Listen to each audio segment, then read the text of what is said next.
What's up, guys? Coming at you from Kashgar, well, way on the outskirts. I'll explain to you in a second where I am. But the main purpose of this video is to introduce an interview to you that I was hoping to bring to you guys. If you saw my last video, you know what that was. That was supposed to be an interview with the Imam at Kashgar Ancient City, the mosque that's located there. So I managed to make it happen. I reached out to some people and I managed to get in touch with the Xinjiang Foreign Affairs. They know all about my video that went viral and stuff like that. And I gave them a list of stuff that I wanted to see, and they came through for me. So the trip now, I still have a lot of my own time in the evenings and stuff like that. I'm still doing my own things, but the stuff that I would have never been able to get access to, I'm now doing through this group. So you could say that part of my trip is kind of curated now, if you really consider that they're going to be, taking me to these places. They came up with one thing I should note too is when they contacted me, I told them, I said, one thing I want to be clear with you is that I'm planning, I've already met with some people, I already know some issues and things like that, so my content isn't going to be all positive. And they were like, that's no problem. We never wanted anybody to only say positive things about China. We just wanted people to be honest about what they saw here, which doesn't seem to have happened much up until now. And when they saw my video, they knew that I was a little bit more objective. One thing I didn't tell you guys, I also published an article which was in response to some questions from Guancha, which is a political website. And I was a little bit more critical of China in that than I am in my videos to outside of China. I talked about how I don't believe the Chinese media. I talked about how I think Beijing is disconnected from the ground in terms of knowing how some ethnic minorities who have issues feel. I repeated a line that one of my ethnic minority friends from Xinjiang, who's pro-China but has frustrations with the government, told me, which was, the local government overreacts, like basically implements things and they go too far. And the way that he summarized that was he said that Beijing says cut the hair, and then the local government says, okay, cut the head. Of course, figuratively speaking. I should probably clarify that with how many people think, with the level of stuff that they think is going on in China. But anyways, they were okay with that. They're like, yeah, sure. So they gave me a list. I gave them a list of things I wanted to see. They've come through on most of them. They also gave me a list of suggestions saying, hey, we want to take you to see this stuff if you're interested too. I wasn't interested in all of it. They're basically propaganda items, and this is one of them too, but I had a personal interest to learn about it. It was a $17 billion project to basically bring clean water to a 300-kilometer radius here. It's an amazing project, and I got to go see the pump room and everything like that. Let me see here. These are let me flip the camera around. These things here are like the different pipes, like big stainless steel pipes and things like that. It's just something I found cool, but it's not something I'm going to make a video about because it is just, unfortunately, comes across as very propaganda-ish. And it must be really disheartening for a lot of the people who sacrifice their living conditions in big cities or other parts of China to come here to help the people, that these stories don't get out. But it's really created, a really unique environment has been created where you can't report on anything positively. You can't bring these stories of simple things like bringing amazing kind of clean water to local villages without it being villainized as saying, oh, this is just propaganda. When meanwhile, back in Canada, we've got native populations begging for the exact same thing, or begging to have their schools fixed and have the asbestos taken out of the walls and all this kind of stuff. It really is kind of a frustrating situation to have, but whatever. So that's why I'm doing some of these things, but you're not going to see any video content on it. I just wanted to understand for myself because I've taken a personal interest in how village life has been improved, because it's something I've seen not only in Xinjiang. My wife is from a small village in Jiangxi, and I've seen what they've been doing there as well. So I just wanted to kind of see for personal curiosity purposes. But anyways, kind of getting off track here. Back on track, so the other person you're going to see in my videos a bit more of is somebody I hired named Kate. So Kate is a local Uyghur who speaks Uyghur, Chinese, and English, and I brought her along to translate and also to kind of get her to ask some questions to some locals in the local language, kind of quietly to the side as we're going through these different places. I've been to some factories and stuff like that, and it's been very, very useful. Kate is extremely nice, and she was helping to translate for this interview because a lot of people in Xinjiang, they don't really speak Mandarin that well. I'm pushing her to limits where she's never been, because she's actually a tour guide by day, and I'm kind of getting into levels of topics that she doesn't usually speak in English. But she did an all right job. She did a pretty good job with translating for this interview, and I think it turned out pretty good overall. The way I'm going to cut this interview, I think, is I'm going to be asking the questions. I'll cut out the translation that she does. The Imam will be responding to me, and then maybe what I'll do is I'll paste her voice over top so you can see his emotions when he's talking, but you'll hear the translation directly. I think that's what I'm going to do.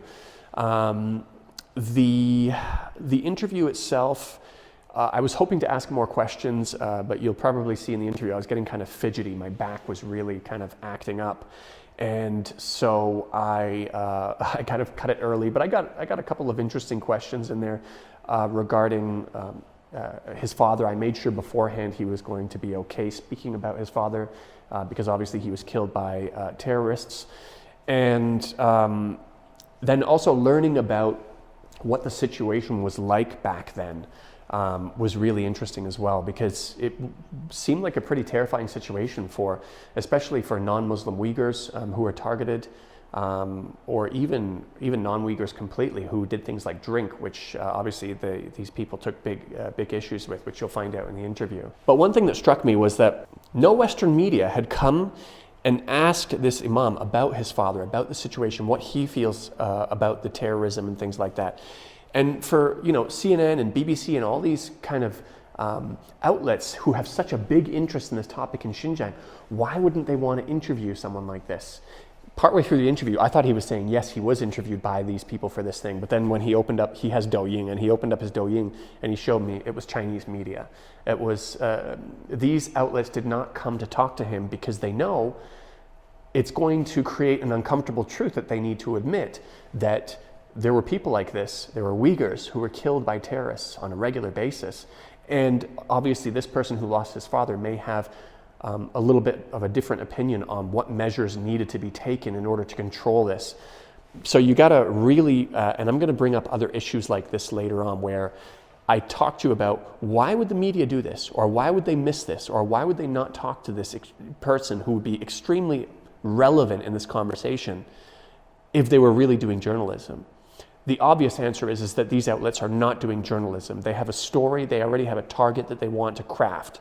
And you will see it over and over again with how they represent people who are saying things that they like. And when they do include people who don't say things that they like, watch how much more interested they are in their background, or how much more interested they are into digging into, well, why are they saying what they're saying? They don't go to these depths when they find people to say what they want, but they do when they try to seem balanced and introduce alternative opinions, saying, okay, so here's the other side of the story, but keep this in mind about this person. It's really interesting. So I think it's really remarkable that nobody else has come to interview this Imam in the same way that I have from the Western media. The media wasn't really interested in how people were living before terrorism controls were put in place. Nobody was worried about the people here. It was only after people started controlling it. And it's kind of insulting in many ways. And there's a lot of other parallels that I want to tie in, because obviously the US is pulling out of Afghanistan. Well, I should say in quotations. They're not really, they're still leaving their private contractors there. And they're expecting the Taliban to control the terrorism problem there. So it's really interesting. There's an interesting conversation that I want to have with you guys after about that, in terms of on one side saying, no, you can't control terrorism like this. And then the other side saying, no, you have to find a way to control terrorism. And while everybody else is stuck with the actual problem on the ground. And so that's going to get way deeper into a topic, though, that I don't want to cover right now. This was only supposed to be an intro to the interview. So what I'm going to do from here is I'm just going to leave you with the interview, and then I've got so many other things to talk to you guys about. Some of the things are going to be things that were set up by this group that has given me access to things like schools and other places, which I have brought Kate along for also. which has been really interesting in itself too, because she's usually the tour guide, but she's more like the tourist now because I'm pulling her along for this stuff. A lot of these things are first times for her. One of the most interesting was going to Kyrgyz village. So she was seeing the other ethnic minorities in Kashgar and trying their foods for the first time, talking to them about where their cultures overlap and having really interesting conversations, cross-cultural conversations with each other. That is one video I might share with you guys, but it's been an interesting dynamic and an interesting experience. Anyways, rambling on too much, so let me leave you with this. Enjoy the interview and I'll see you guys in the next video. Peace.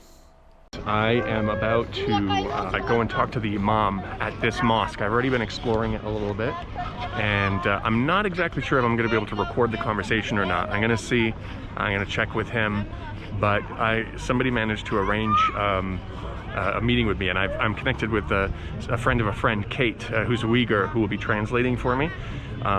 Fingers crossed, let's hope I can record. If not, I'll let you know how the conversation goes. Here's the mosque here.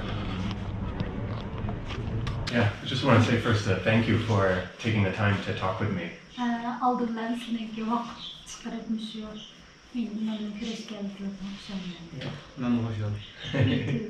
So does he have an English name? English ismim yok. No. So how to say in Uyghur then? Muhammad. Oh, Muhammad. Okay. Okay. And how long has he been the Imam of? Menimki dinli vazife tayinlanganimga 11 yil bo'ldi. Aytga kelganimga 6 yil. He come to here is 6 years old. 6 years old. Okay. All right. Actually, I don't know much about Islam, but my grandfather was Muslim, and so I've always been interested to find out a little bit more. So I'm wondering, what are like the key or core principles of Islam? So in his words, what does Islam represent? Islam is have 1,400 years old. From the first page after the end, all is encourage people, unique and hospitable, welcoming, like that. Yeah. One thing I'm curious about too is how he feels about the niqab. You know the niqab? Niqab, yes. Because as far as I understand, that was never a part of Uyghur culture. But there was a period of time when people were trying to introduce that into Uyghur Muslim culture. So what is his feeling about the niqab? In your Uyghur culture, he said, Uyghur culture is good. In Uyghur culture, we don't wear the niqab. The China is opening outside, and this Uyghur people can go outside, going to the Arabic country, Mecca, Medina, to try. He saw that people is at the Arabic country is wear the niqab, and the people come back here after come back here. He thinks these women need to wear niqab. So from that times, a few people is can take the niqab, but some bad person takes niqab, do something bad. Some and men, some men takes the niqab and. I remember the Kunming train station also. Take other person's life. Children and life and money and something like that, do something bad. So we think it's a bad thing. So no, it's no people takes. Regarding Mecca, are there many Uyghur people that go to Mecca? Yeah. Every years the government have one plane. A whole plane. Yeah, one plane to take the Muslim to take one group and make a prayer after come back. Okay, so that's a mix of Hui and Uyghur Muslims. Yeah, yeah. Okay. And the other nation. Yeah. Okay. Some Kyrgyz, Kazakh. If you believe Islam, you just Muslim. Every year. Is it okay if I ask about his father? No, it's a sad topic.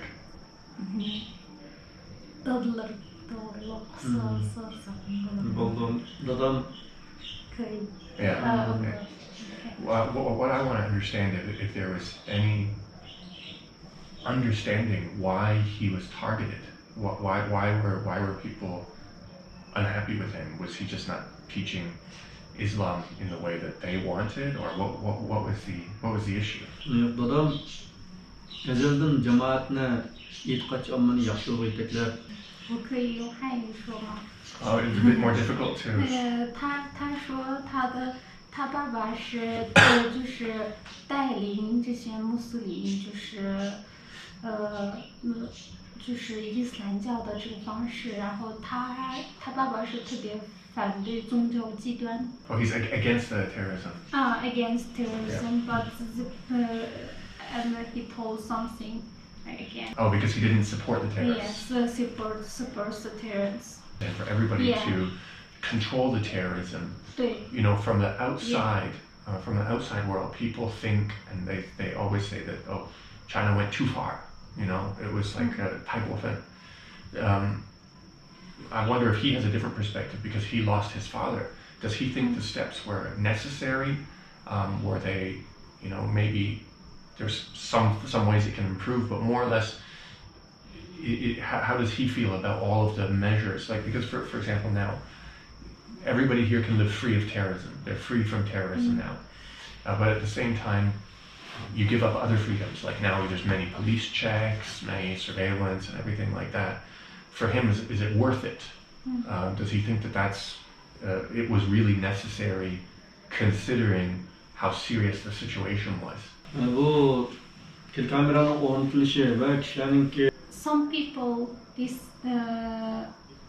cannot understand this camera and checkpoint is it can some people think it's control over freedom, but I think it's a good thing because of it's good for all people. It's healthy and safe. Was the bad ideology, the bad ideas, the thoughts of terrorism, was it spreading a lot during that time before the government started controlling it? Like a lot of people were being fooled by this, you know, what the terrorists were saying and things like that. haqiqatan tez ko'paygan. Hattoki shu yo'lda ketib qolgan. Yes, at that time, before the control the things, some people, if you not believe Islam, some people kill you on the road, and even his father, after the prayer and talk some religion, and some people is told something bad to his father. In usual times, this Imam is in the mosque is very get respect, but some people is in the after the prayer and So there were a lot of Uyghur people killed by the terrorists. Yeah. So it was not only if you were Muslim and you didn't support the terrorists, your life was a danger. If you were Uyghur and you were not Muslim, your life was also a danger Yes. from the terrorists. Yes. Shu Uyg'urlarning hammasi musulmon emas. Ilgaridan So terrorist, not all of the Uyghur is Muslim.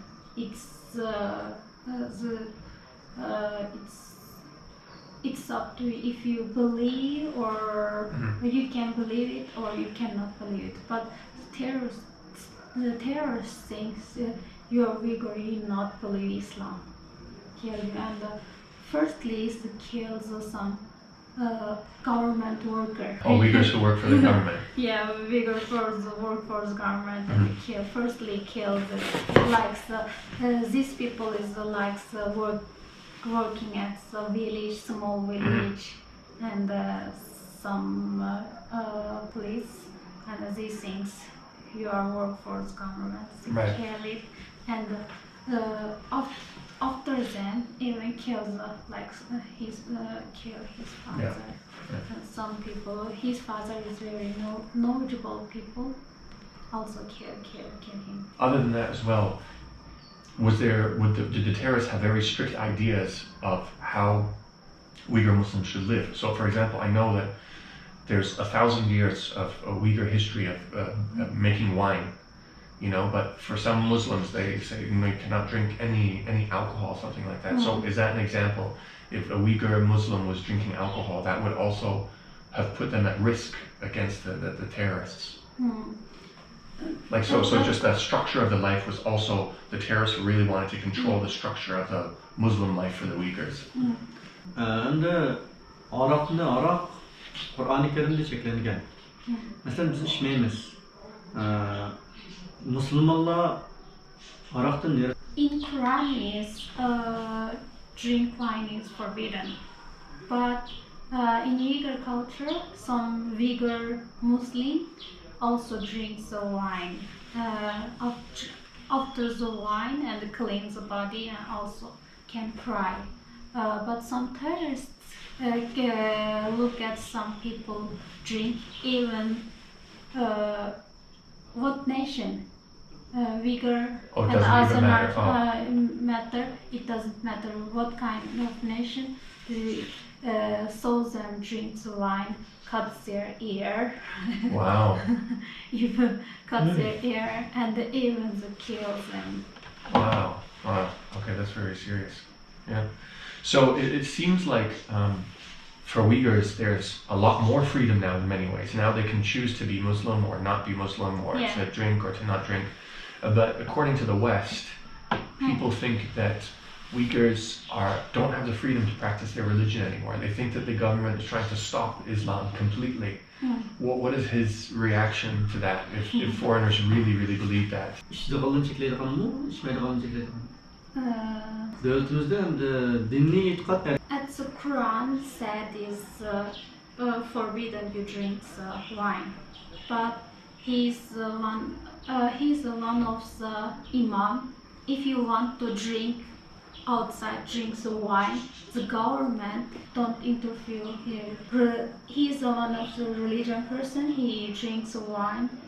Government don't interfere. It's drink wine is his choice. If some people is not Muslim, but prayer time come to the mosque and praying, it's freedom. Government not asks them, you are not Muslim, why you come here pray.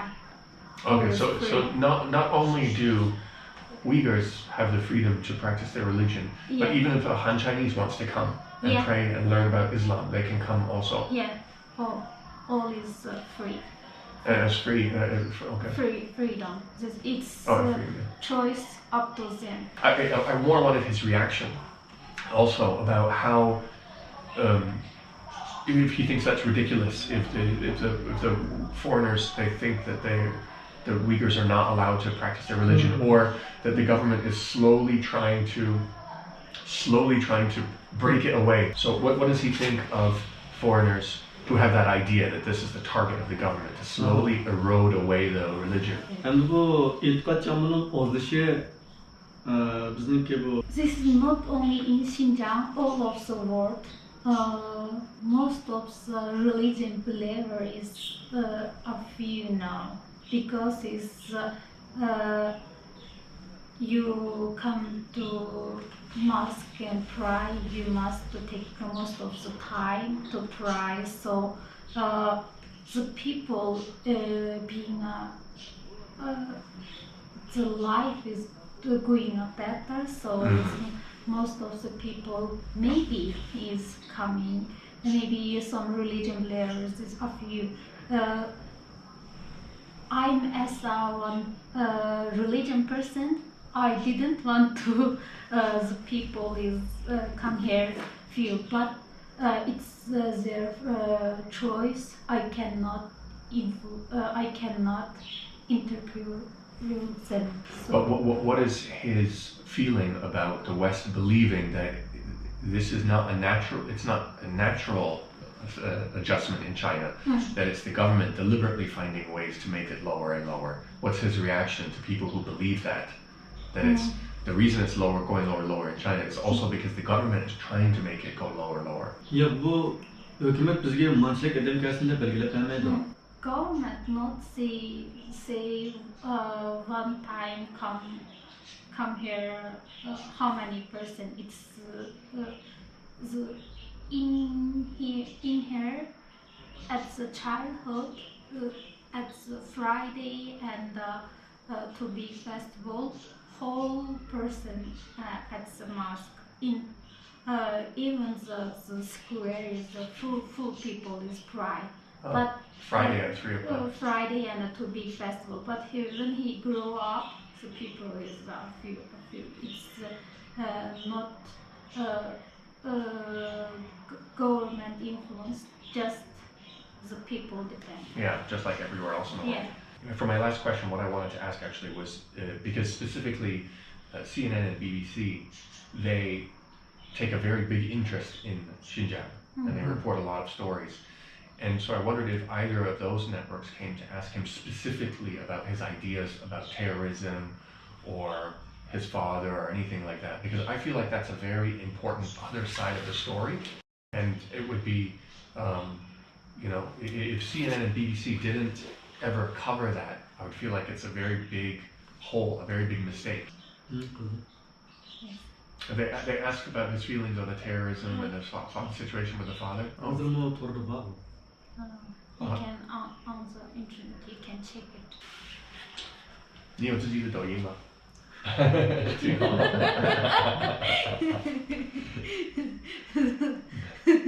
现在新时代的宗教人士。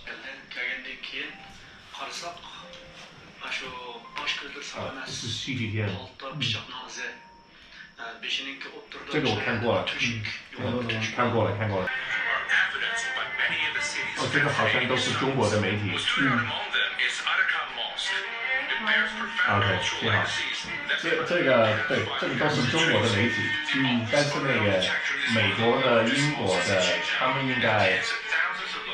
오늘 chet-elninkine televizorda berdi, lekin bu torda tarqatmaganlik uchun men YouTube'da tushiraman. So the Western media didn't come to ask him those questions. I saw that CGTN report before, and it was done really well. It explained the situation, the tragic incident of his, and everything like that. But I've never seen the Western media come and talk to him about that. Okay, maybe we just to hear is okay. We already do an hour, so yeah. Just again, thank you very much for his time. Yeah. Okay, guys, there you have it. That was the interview. We went on for a lot longer than that. We went on for an hour, but there were a lot of language barriers. As I mentioned, this was out of Kate's normal set of vocabulary. So she tried her best. I think she still did a pretty good job. And so that's what I managed to trim it down to. When I asked him the questions, obviously I was asking from the perspective of somebody who's pro-China. You know, I found out a little bit about him beforehand, and he's very, very, pro-China, and obviously, as you can imagine, very much so against the people who are causing problems in Xinjiang. As you can imagine, coming from somebody who lost his father to what happened in a very, very tragic way. The video of his murder is online on one of the documentaries that China put out showing people about the terrorism. I'll try to find them and put the links in the description. But that was why my frame of questioning was that way. You know, when I've met with people outside of these kind of more arranged things, where I run into people, obviously my line of questioning is quite different, especially if I run into somebody who seems like they're a little bit more negative about China. Overall, I mean, most people are pretty positive here, but I've managed to find some insights into a few of the people who standing a little bit more in the middle. And as I mentioned, when I return home, I'm going to start talking about those a little bit more. What I'll do too is I will drop in the description the interview I said that I had where I was a little bit more negative towards China, and it wasn't censored. It was put online. It's still online, but it was very balanced. When I said I didn't trust the Chinese media and the way that they represent the story, I said I obviously don't trust the Western media either. And I said that I believe the truth is closer to the Chinese media version, but I still think that they lack honesty in a lot of ways. So I'll put that in the description for you to see. And I want to let you know what I'm doing with that, what my purpose is with that. And my purpose is that there are real issues that exist, but they are so superficial when you compare them to what the West is saying is going on. But nonetheless, they are issues, and it's unfortunate if people just focused on being on one side or the other, where they're saying, oh, all of these unbelievably crazy things are happening, and then people are on the other side saying, nothing's wrong here at all, everything's perfect.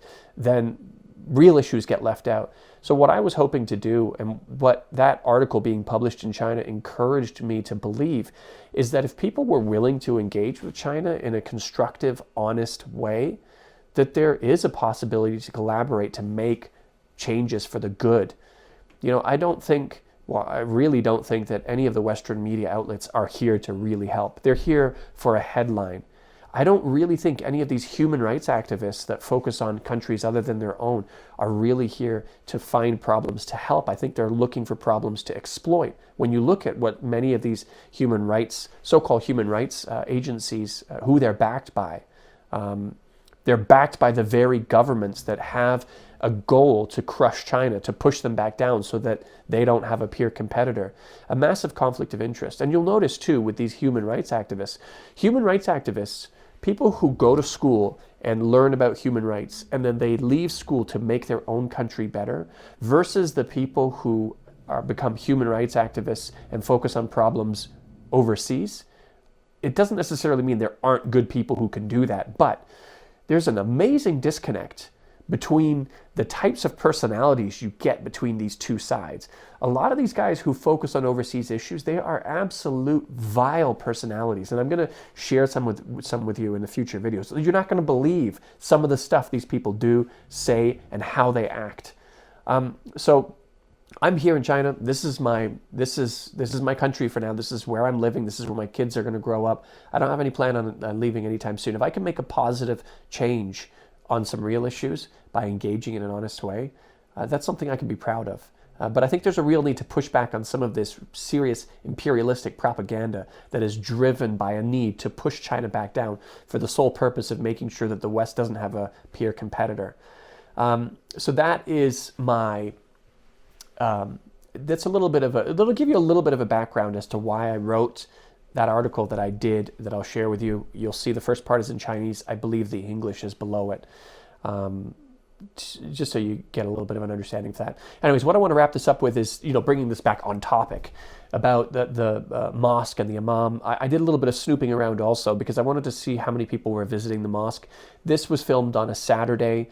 After this, I hung around after 3 o'clock to see how many people were going into the mosque during prayer time. I had gone in before that, and tourists are allowed to go in when it's not prayer time. Prayer time is 5 times per day.